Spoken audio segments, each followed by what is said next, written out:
Hello, hypothetical viewers, and welcome to Shining Force Gaiden. You may have noticed we're starting at a completely different place than last time. So after the last very short video, I did actually do another recording of the end of that battle and the starting cutscene of this one, but then OBS had some problems and couldn't encode the video, and basically I lost that recording. I have adjusted a bunch of the settings to reduce the quality because I think that the video was long enough that it just completely overwhelmed my computer's capacity to encode. I am working off of a very old, weak laptop, but I think it should be fine now. I dropped the quality a bunch. Oh, CPU is still climbing alarmingly, but hopefully it'll stay okay. I'm watching my little stats there. But anyway, we finished that battle. I did miss one treasure in the upper right that I forgot about. It was like a powerful wine or something. It's a stat boost item, which I always forget to use anyway. Um, and then between battles, I did actually do a little grinding to finally catch Cray up. He's at level 5. He's almost level 6. Everyone else leveled up a little too, so you can see that Sieg's also at level 5, almost 6. Everyone else is at 6 or 7. So he's still a little behind, but he's like less behind. He's reasonable anyway. Yeah. Oh, right. And I lost the recording at the start of this battle. So basically, we fought our way through that place, and now we're in like the Miniyom Bastion or whatever, and we've been confronted by these additional Cypress enemies who obviously want to stop us. We have the Incubus has returned from the very first battle we saw. Our boss for this one is the Brass Loader, which has appeared a little earlier this time than it did in the previous games. And we have the Ratman, who's the upgrade to the Slayer or whatever that other mouse enemy was. So we're just gonna go ahead and blast through this. Oh man, I may need to adjust the settings again. The CPU use is high. I actually have an AMD graphics card, but unfortunately it is apparently so old that it is not compatible with the AMD encoder OBS comes with. I'm not even sure. My computer is like 4 years old-ish, 4 years old. Maybe I'll see if I can update the drivers. I'm not sure whether it can even handle that at this point. Poor little computer. I ask a lot of it. This computer has done a lot of things. I run like multiple development environments on it. I'm now encoding video and audio on it. I do things it wasn't really meant for. It's a mid-tier laptop. I feel like the audience for this laptop was people who just, need to write a Word document once in a while and, write emails and go on the internet, and I use it for things that are a lot more than that, basically. Oh, yay, Blaze level 2. But, hopefully dropping the frame rate to 30 frames per second and decreasing the quality a little, the resolution, I lowered it a bit. Hopefully that will help. And we can stay at a reasonable CPU usage. I also have Firefox open in the background, which is eating massive amounts of the CPU cycles already. So, the burden is high. I am in fact one of those people who always has like 30 tabs open for various reasons. I tend to get distracted and look at a bunch of stuff at once, basically. This is also why I struggle to finish creative projects. I start a lot of them and get partway into them and don't quite ever finish. It's a lifestyle. It's not a good lifestyle. I don't recommend it, but, the struggle is real. I will say, I at least finished recording Shining Force 1 and Shining Force 2, which for me is actually finishing a project is fairly impressive. Not that I posted anywhere or done anything with it, but I finished it, It's not a particularly high quality, so maybe the secret here is that I'll finish more projects if I just slap them together instead of constantly obsessing over how I need to make it better. Perfect is so often the enemy of the good. But yeah, you did not really miss much in the Lost video. It was basically just, that battle was pretty long, You just kind of went through that whole building and fought a bunch of enemies. You did miss the tragedy of Clay still being at level 2 and being unable to basically do any damage at all, so I had to grind him a bunch. And now he's at least reasonable for the game that, like he's able to damage these enemies. Hopefully we'll be able to keep him caught up, but the other characters kept leveling up too. Oh yeah, let's use Blaze too, since we have these two enemies standing together. Let's bust out our new magic. I love using wizards in these games, but I will say, with the exception of the games where Freeze 3 is busted and, glitched to be way better than it's supposed to be, they're kind of weird, because in the very, very early game, their spells are certainly useful because your attack isn't always high enough to damage enemies very much, so at first their spells are really good. And then, they're level 2 and level 3, you can damage more enemies, it's good. But then by the time you get closer to the end of the game, their level 3 spell, at least in the games where it's not bugged, like Shining Force 2, doesn't quite cut it anymore. It starts to do very little compared to the enemy HP. And then, you get all the way to the end of the game, and like the level 4 spells, in 2 of the level 4 spells were actually worthwhile. They're pretty darn strong. But even there, you eventually get to a point where the other characters even outdamage that. So we'll see how this goes in this game. I'll probably use the wizards regardless, because I just freaking love wizards. And they're always good when you have high defense enemies. But yeah, I feel like they go through kind of a weird power curve, because their magic spells damage is not connected to their stats. The spells do, basically they have a fixed range that they can do, so like Blaze for example, usually does about 6 damage. Freeze usually does 1, usually does about 9. Sometimes it's like 1 higher, 1 lower. So there's a little variation, but it's fixed. Which in some ways is good, because it means that your wizards, in some cases, will be able to do more than your melee fighters when enemies have really high defense. But it also means that even as their level goes up, those spells do not get stronger. And towards the end of the game, sometimes they stop being competitive with just regular attacks. Now, Shining Force 2, the 3rd level spells didn't have the higher range. In Shining Force 1 and Sword of Asia, and I'm kind of assuming in this, because this game came out between those two, so it probably has a similar engine. The level 3 spells had a much higher range. They're like a 3x3 area. Good, so he at least got a bit. Okay, so they're at least both level 6 now. That's something. He's level 8. I really don't need him to get even more max. So that helps compensate for that, because it's like, okay, your damage is not necessarily going to be as high always as a melee attack, but you're going to have a huge range that you can attack in. So that helps balance it out. But yeah, we'll kind of see how good magic ends up being in this game, I guess. Yeah, we want to get this chest up here, so I'm gonna... I guess I'll just go up, even though it'll take longer, because I don't want to accidentally aggro the boss and then end up killing the boss, and then the level will be over. That would suck. Oh, Apis should actually have high enough HP to tank this now. The dark mages are gradually becoming less dangerous, because see this did 8, it sometimes does 10. It varies. It has a little bit of a range that it can do. But yeah, in the very first mission where we face one of these guys, they could literally one-shot us with that spell.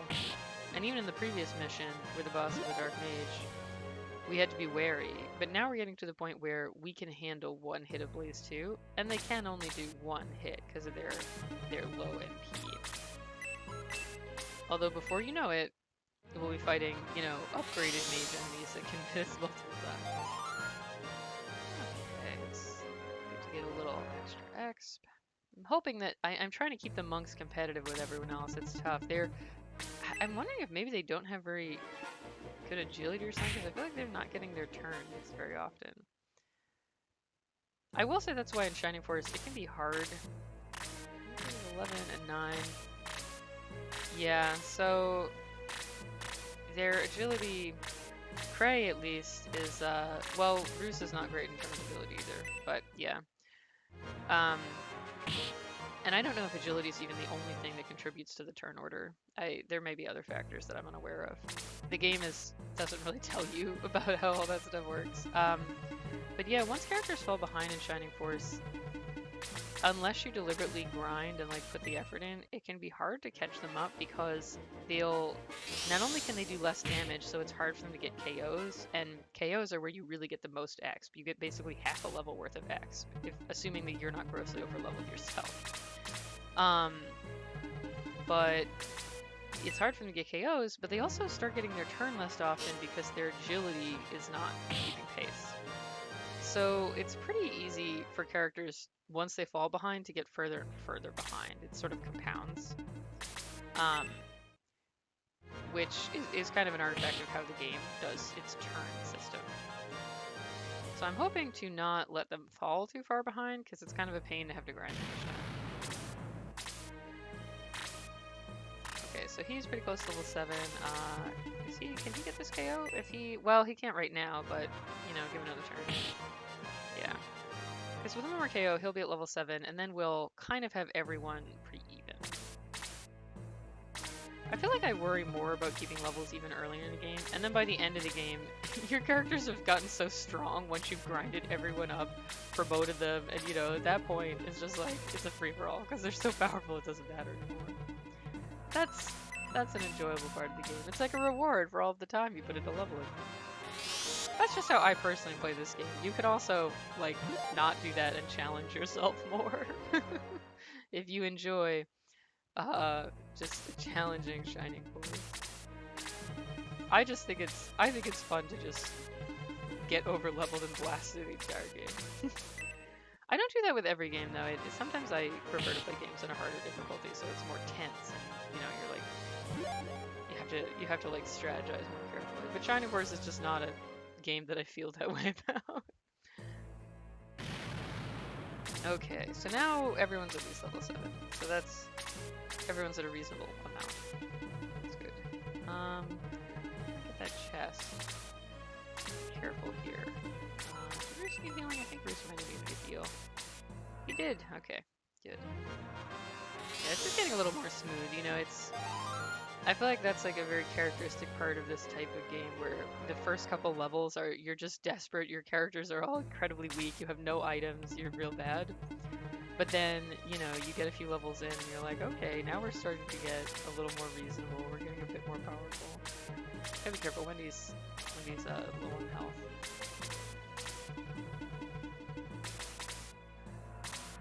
I don't know if Roos will be an endgame party member. I feel like the warrior class, they always have lower agility and get their turn less often, and that always makes them, they just don't reach the battle fast enough.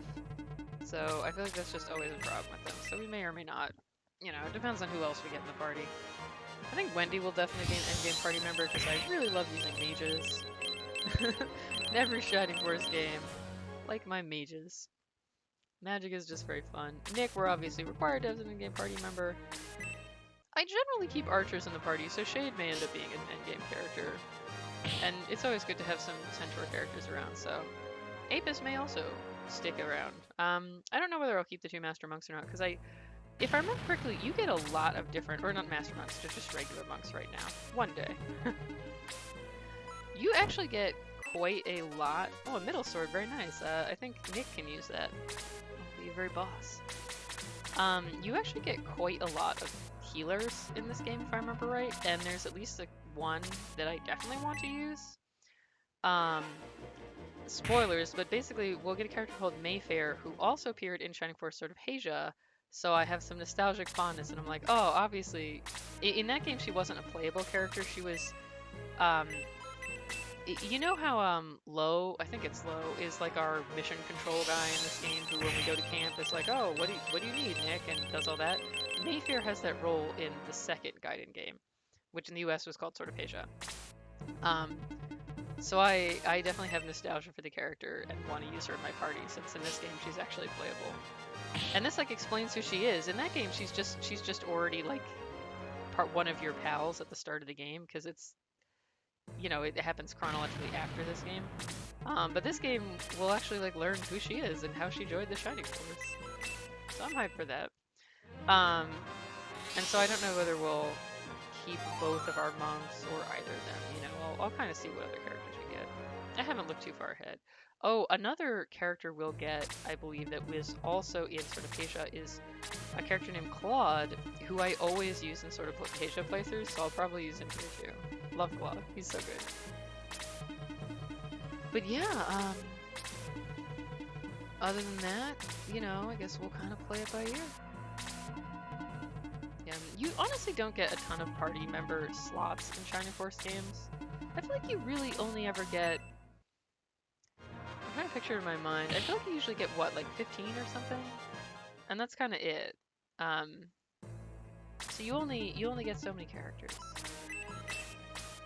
Carefully consider which ones are cool and cute enough to be retained, because we're not going to be picking the party members based on usefulness. As you'll know if you've seen Shining Force 1 and Shining Force 2, hypothetical viewers, you'll know that I generally am picking party members based on which ones I just like the best. Fortunately, in a lot of games, the characters that are especially cool are also very useful. They're made cool because they're useful. Just gonna gradually bring everyone down.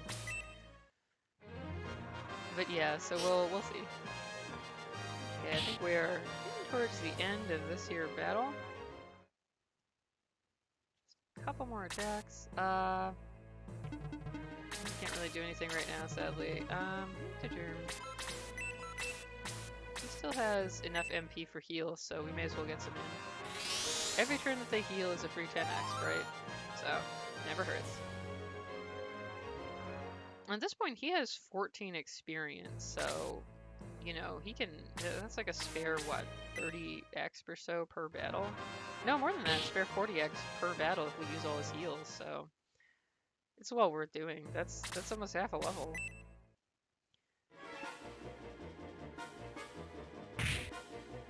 Oh, yes. Yeah, having healers use their magic as often as possible. He's already run out of magic. It's funny, when I sort of looked up this game to find out a little more about it,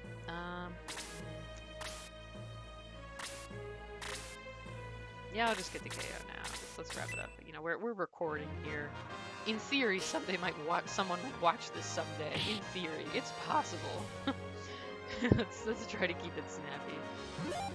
Okay, good. Level 8. So most of our characters are kind of getting on towards level 8. This is good. We're developing the force nicely. Okay.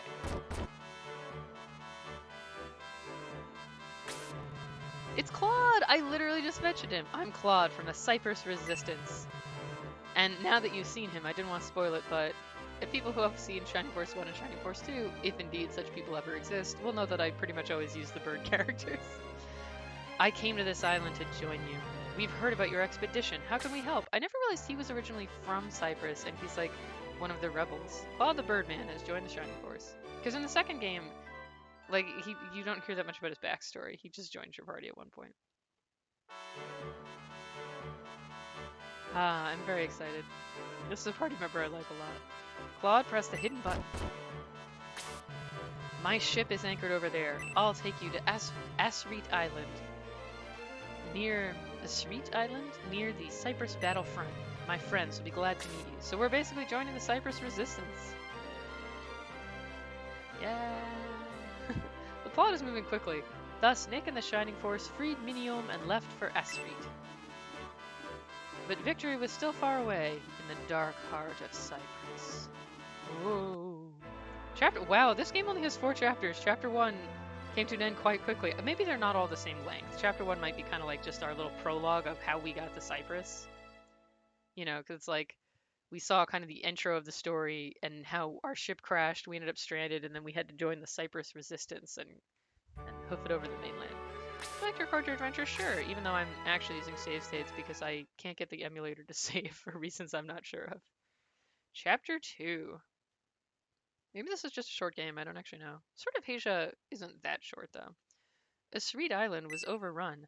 Cyprus soldiers ruthlessly hunted the resistance, but with Claude's help, the Shining Force landed safely. We didn't wreck another boat? I'm kind of bummed. In the first Shining Force game, we destroyed boats at an incredible rate. Gotta say, I really like this outdoor tile set. The color scheme, it's very vibrant and aesthetically pleasing. Cyprus forces surround the village. They're searching for our resistance base. Keep your eyes open and your sword ready. If we don't find and kill him today, Bazoo will have our heads. Isn't it? The enemy's name is Bazoo?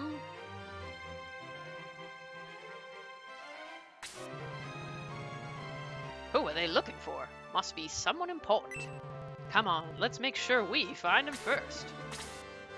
Okay, let's take a look at this map. Yeah, we're only like 20 minutes in. We can start this battle. So this is also going to be a slow battle, I think, because we're going to have to kind of walk over. So it's going to be kind of a slow, meandering route. Oh, it's going to be through mountains, too. This is going to suck a little. I really like the map, though, I gotta say. It's really pretty. The grass tile here, this is my favorite of the Shining Force games we've seen so far. It looks really good. I hope this isn't a rough terrain, though, because we also have this lighter color grass tile, so I'm a little worried. Yeah, geez, we're gonna have to walk quite a ways. And I'm assuming the boss is this Hell Soldier. We've also got some rat flies. Maybe that was supposed to be a flying rat. Rat fly is a very bizarre sort of thing. Man, this is going to be kind of annoying because we're going to have to walk through a lot of terrain. Presumably it's to show off the utility of our new flying friend, but since he's the only one, we really can't just send him into enemy territory. So this may end up being split across 2 videos, and maybe that'll be fine because it'll be a very long battle regardless, so having an extra 10 minutes here will help. But yeah, I actually don't want to just fly Claude across the river and start attacking because he'll get swarmed by enemies. It's interesting, it doesn't seem like we're actually returning to camp between all the battles, whereas in Sword of Asia, if I'm remembering right, I think you actually did. It wasn't just when you egress. Who ended up with the middle sword? I want to give that to a friend Nick. It was Apis, right? Okay, good. So we're gonna want to give that to Nick. Oh, this is gonna. Well, he has high move. It'll be fine. I just feel like if I don't do it now, every turn I'm gonna be like, oh, it'll be more convenient next turn. Swap it for this hand axe, and he can give that to Roos at some point. Increase everyone's. See if I. Oh right, he doesn't have it right now. I gave it to Apis. Okay, whatever. Got a little confused there. That's nice, a 3-point boost. At this early stage of the game, 3 extra damage is actually a fair amount. You know, we're fighting enemies. If you're fighting an enemy with like 18 HP, that's a 1/6 of its HP. Yeah, this is going to be hella slow. Spending the ending 10 minutes of this video just getting us around this little bend is worth it, I think. Now, I guess we could have gone up as well, but that would have been through the mountain too, right? It would also have been inconvenient, it seems like. Yeah, this would also, maybe a little less inconvenient, I don't know. Maybe we should have gone the other way. Whatever, you know, we're committed now. This is how it is. That Roos.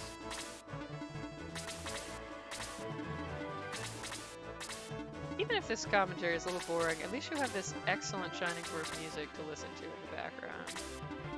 This game is killing it with music and sound effects, it's good. Man, maybe we should have gone the other way. I just didn't think of it before. Going through these mountains is going to be an endeavor. I do, and I complained about this in the first Shining Force sometimes. I do think sometimes with these games, the maps are designed more to be aesthetically pleasing than to be good to play on. And that is an issue that some of the other games have had too. Oh, the Birdman sprites are a bit different in this game. They changed the style a little. It's also funny, I'm pretty sure in Sword of Asia, and also in his map sprite portrait, Claude has brown feathers, but in his portrait, in his battle sprite, he kind of looks like he has whitish feathers. Oh, the bottleneck of these mountains. Whoever made the map like this, man, they made some choices. Jeez, and that was with a critical hit. That wasn't very much. The Death Archers seem to be fairly tanky. Okay, let's just check Claude out as well, because we're here. So he actually has pretty good attack. He's level 6, so he's like 1 level behind our force, which suggests that maybe we're a teeny bit over leveled. 6 move. But his attack is pretty much on par with everyone else. At least Nick has a lot of move. Did I get the running pimento last time? I kind of wasn't paying attention. One enemy had one, and I know we killed all the enemies, but I don't remember who ended up with it. Hopefully he just automatically drops it. Running pimento is one of the few stat boost items I actually typically do use, because you always seem to get at least one character who has 4 movement, which is atrocious. So then you can use the running memento to make them on par with everyone else. Oh, this is this is a thrilling battle in a bottleneck on this map. But hopefully we can get Claude some levels and get him on par with the rest of the force, because he is one of my faves. Well, I guess his feathers, they're sort of like brownish white, maybe they're kind of grayish. They do have like a tint. It's slight, but it's there. Yeah, it'll actually be pretty... Actually, I'm going to have him actually heal Claude, so Claude can get the KO, because Claude is the one who's behind the level. It should actually be pretty interesting when we finally get to Sword of Asia, because I played the original version, not the Sega CD remake, so it should be graphically different, I think, because these graphics look like they are different from the original Shining Force. Possibly, I mean, I'm just assuming for the Sega CD, the graphics were probably upscaled a bit, right? That's just a guess. But we'll find out. That'll be interesting.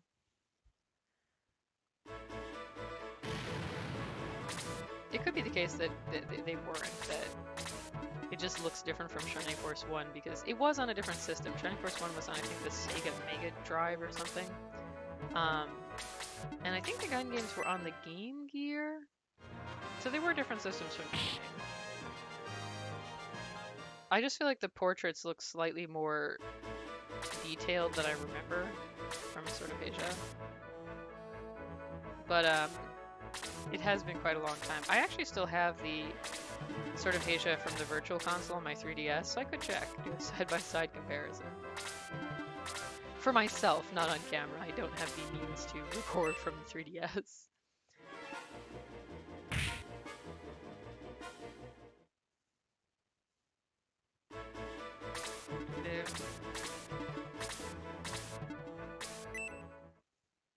Maybe I'll just make this, I had one super short video before, so maybe I'll just make this a super long one, and we can, like, you know, get all the way to the end of this battle, and then, because otherwise, if I keep cutting in the middle of the battle, I feel like all the battles will end up weird.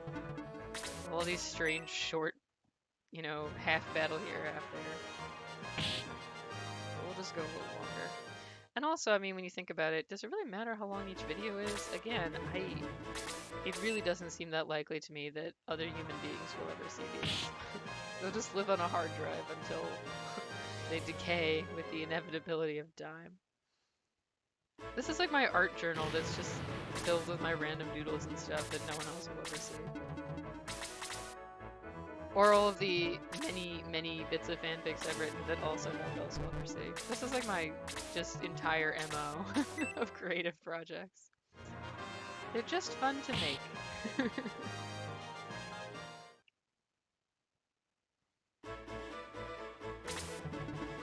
I want to make sure we get Claude a couple levels, because, you know, he started a teeny bit behind.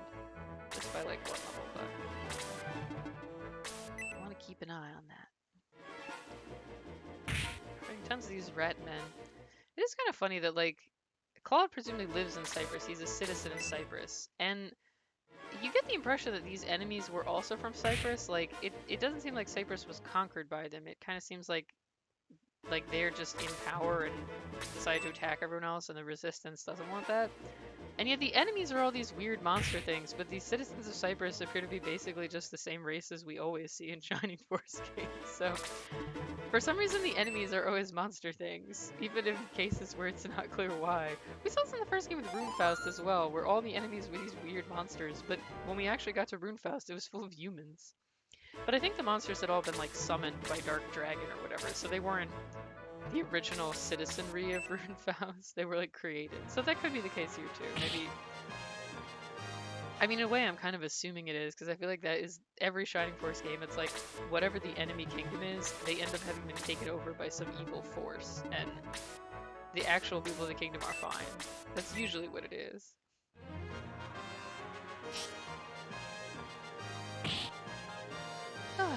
Hopefully Claude can get his turn so he can kill this guy.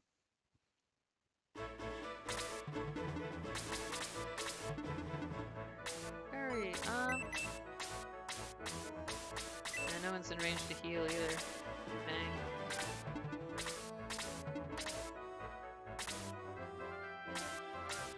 Let's move Nick so he's not surrounded by enemies.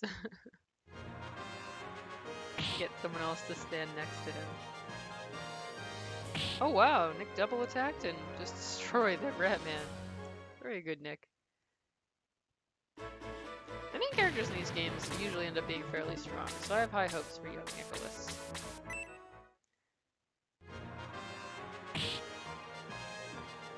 Oh good. Yeah, Roos is level 8 too. Did I even remember to equip his new weapon? I think I did. Whatever. Good job, Claude. I think this should level him up. Excellent. I want to get him at least one more level, because just reaching level 7 is actually a little behind everyone else who are already at level 7 and partially level 8. But I don't think that should be too difficult to do. And hopefully we'll be able to finally get rid of this bottleneck so our healers can use their spells. Get a little X. Yeah, so this will just be an extra long video. You know, they can vary in length. It is nice to keep them a consistent length, but it does kind of make more sense to me generally to have the videos connected based on the content. So it's like this is a particular battle, it's all in one video. Oh, the rats are slightly weak to freeze maybe. Either that or that was just a lucky hit. It does have a range. You can see that these centaurs are particularly affected by the mountains. Horses have trouble with mountains. This is also true in Fire Emblem, even though when you think about it, I mean, it's not like it's that easy for humans to walk through super rocky, rough terrain, so I feel like at least a horse would probably go faster just because, in general, they're able to walk greater distances than humans. So it's kind of weird that horses are uniquely negatively affected. It's not obvious why that would be the case. Single Roos. Try out our heal level 2. I don't think it actually gives more X though. In every game, all the levels of heal just give like 10, which is absurd because they keep costing more and more, and for basically every other type of magic, like the support magic, not the attack spells where the X you get depends on damage you do to the enemy, but for the support magic, most of the other types of support spells you get more X, like Aura and Boost work that way, you get more with the higher levels of it, I think. So I don't know why they cheaped out on heal. Maybe they were like, it's too easy, but the higher levels cost more. Like, come on. Maybe for lucky, Claude can kill this rat man and then he'll be totally caught up. I'm actually gonna have Nick move on just because, like, we need to get through this bottleneck. Getting to this town will also just, we have to walk through some irritating terrain. There's no choice. Maybe C can at least, yeah, he'll only heal 1 HP, but it's something for him to do.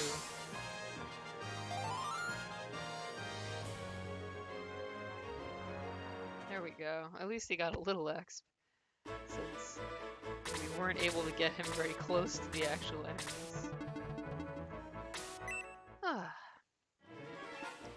So far the battles in this game have been kind of lengthy, like they've been very, you know, sort of carefully going through fairly long areas. I do feel like that was often the case in Shining Force 1 as well, and this game is the one that was made like a year after, so I guess they're just similar. I am seeing a kinship. Sieg attack this rat man. Very nice. He gained the same from that he would have from you. Smith can attack the Death Archer. All the enemies in the game, like, they have kind of goofy names because they keep having to, oh yeah, Nick's our first level 9, very nice. They, you know, they keep having to upgrade it to the next level, but Death Archer does feel particularly silly, just because I feel like for any archer, if you're shooting someone with arrows, probably you're trying to kill them, right? I mean, that's what will happen if you shoot somebody with a weapon. It's kind of funny that, no, this specific archer is the Death Archer. All the other ones are just like wounding you. This one will kill you. It's a little weird. Okay, this should level Claude up to 8, and at that point, he is fully caught up. Excellent.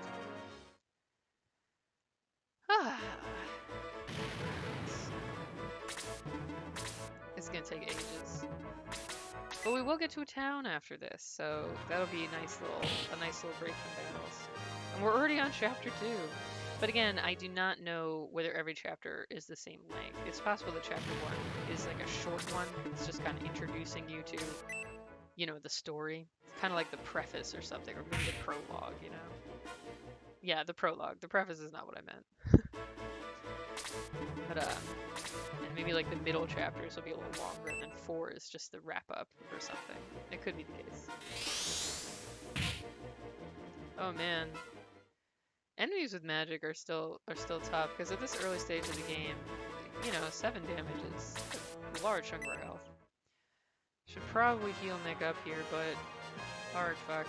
Living dangerously is often not gonna be wise, but I tend to take a lot of risks in this type of game, because especially as you get towards the end of the map, I tend to go a little patient.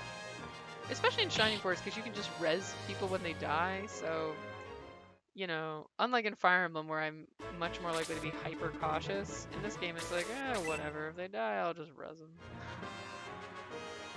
You always end up having boatloads of gold, so it hardly even matters. Oh, phew. And he has just enough for a heal to heal up Nick. Very good. I really like this battle background, I have to say. You know, you get the foggy effect where like we can see some of the trees up close and then the others are kind of hidden in the fog in the background. Very attractive looking. It looks very stylish. In general, I think this game has really nice art direction. This lovely retro sprite art.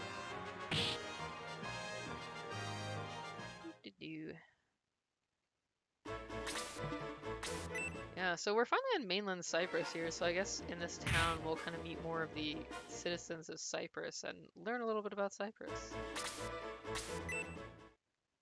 Cyprus also and Guardiana also play important roles in the second Gaiden game, Sword of Asia. I don't want to give away too many spoilers. Yeah, let's just have him heal, whatever. Cray has been having trouble reaching the fray, so let's just have him do something. It's kind of weird that they're wielding staves in their sprites, because they wear gloves as their weapon. They do not wield staves. And this was also true in Sword of Asia, where there's also a monk character who has the same animation. I would guess the two games, they came out very close to each other and they're on the same system. I would guess they use the same art assets and engine and stuff. But yeah, that's just a very strange choice. And in the other games, in Shining Force 1, it actually wasn't true, because Gong, his animation was just him punching and kicking. He didn't hold a weapon. So I don't know why they decided to change that for this one, considering that they didn't change the weapon that they equipped, only the art asset. Because they easily could have made like a staff weapon for them if they wanted. They just didn't. It's a little weird. So this is going to be another rather slow section, because we have to get through a narrow area with rough terrain. And so how fast we can go is limited by the characters in front and how fast they get their turn. So bear with me, hypothetical viewers, as we carefully go through this area. Just gonna do another little heal on Nick. I like the color scheme for this battle background too. It's kind of like a, you know, cool, desaturated tones. Definitely evokes kind of a misty forest, you know, somewhere in a northern area where it's a little rainy and cold. Very stylish. Alrighty, just gonna move forward a little bit cautiously here, just so Nick doesn't get tagged by 3 powerful enemies at once and just end up in big trouble. We are gonna get, oh man, I thought maybe he wouldn't be able to move quite this far. Sometimes it's also hard to tell the enemy movement. But like, I also didn't want to stall too much, because this is a really annoying area to walk through. Enemies with magic are still quite a threat at this stage in the game. We'll go right there. And the rest of our characters still are not catching up very easily. But we just have to forge ahead here, you know, otherwise, I don't know, maybe this isn't the best strategy, but with these battles where you have these narrow areas with rough terrain, I do feel like you just gotta keep pressing forward, because otherwise, you get stuck for a really long time, and enemies end up kind of catching up to you anyway. We're really close to defeating this guy. Just a little more. I guess he can use his last heal on... Nick's actually in better shape. I'm gonna heal Claude. Nick just has more HP at this point, basically. And Claude's very useful here because he can maneuver around all these obstacles. Alrighty. If only we had more ranged characters. We only have 2. Is he just using his normal attack? That's odd. He could have used Blaze 1. Sometimes I don't understand the decisions of the AI. Erg. This is tough. How much can the brass loader do? Not bad. You know, considering that this thing is basically a cannon and Nick was just shot with a brass cannonball, it's really strange that it only does 2 damage. Like, it feels like it should be more, you know? It feels like it should just instantly kill him if he's shot at close range by a cannon. I know, it's video game logic, but it's still funny. Oh man, Claude rapidly shot up to be one of our 2 highest level. But in this mission, I assume that's deliberate, right? It's a game design choice that the mission where you get him, he's very useful. Because it's lots of water, lots of mountains, and he can fly around all that. Alright, let's fight this tank with our swords. Man, this is an annoying area to be fighting in. So we can't, it's blocking the path, we can't get past it. I don't really have any heals left. I'm gonna have to use a medical herb on him. But I want to leave that space free so that one of our ranged attackers, like Davis here, can get into it and we can actually deal damage. I honestly am not a big fan of this type of map where you're just constantly bottlenecked. I just think they're a little bit annoying. Because spending a lot of the level just slowly moving forward 3 spaces at a time just takes a long time without being particularly interesting. Just my 2 cents. Alright, we're fighting the last enemy, we're getting there. So yeah, if I had stopped at 30 minutes, then we would only have had like another 15 minutes of the battle, so it'd be a little awkward. Although I guess we could have gone through whatever the cutscene would be in that time. Whatever. I just wanted to kind of get this battle all in one video. Make some progress, especially since I lost an entire video already. Nick's higher level and he's more vulnerable right now. I'm actually gonna have him fall back. See, she can't even get anywhere because of the rough terrain. I complained about this in the first game as well, where battles with this type of terrain... Sorry, I banged into my microphone. Battles with this type of terrain, you often end up wasting your turn because you don't have enough movement to walk past the other characters. Which is just like, wow, I'm glad I get to waste my time. Time is precious, right? I say as I spend it making videos and I'm not planning to show any other people. Maybe my time isn't that precious. I think in this game, I think the blocked attack is just the text they use for dodging. I don't think it's actually a mechanic. That's what I thought at first, but I haven't seen anyone dodge, so I'm starting to think it's just the dodge text, basically. Alrighty. You know, let's let Claude shine in his first battle, why not? And also, I wanted to wrap it up. Yay! Banging the mic. Hey, it sounds like they're fighting. Let's go in. I still can't get a good voice for him because I kind of want to give him like a jolly, you know, country accent voice, but I don't have the capacity to do that. Nobody died. But where's the talk option? Let's talk to our new buddy. Claude. I'm the best swordsman in Guardiana.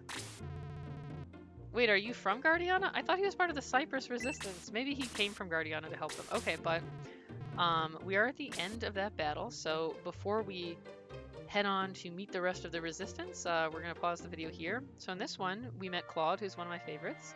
And he took us across the sea or whatever to the Cyprus mainland, where we are about to join the Cyprus resistance and carry on the good fight against the terrifying Cyprus army that attacked our kingdom and put our queen into an eternal sleep. So in the next video, I think we might be meeting some more recruits, so look forward to that, and thank you for watching, hypothetical viewers. This has been Shining Force Gaiden.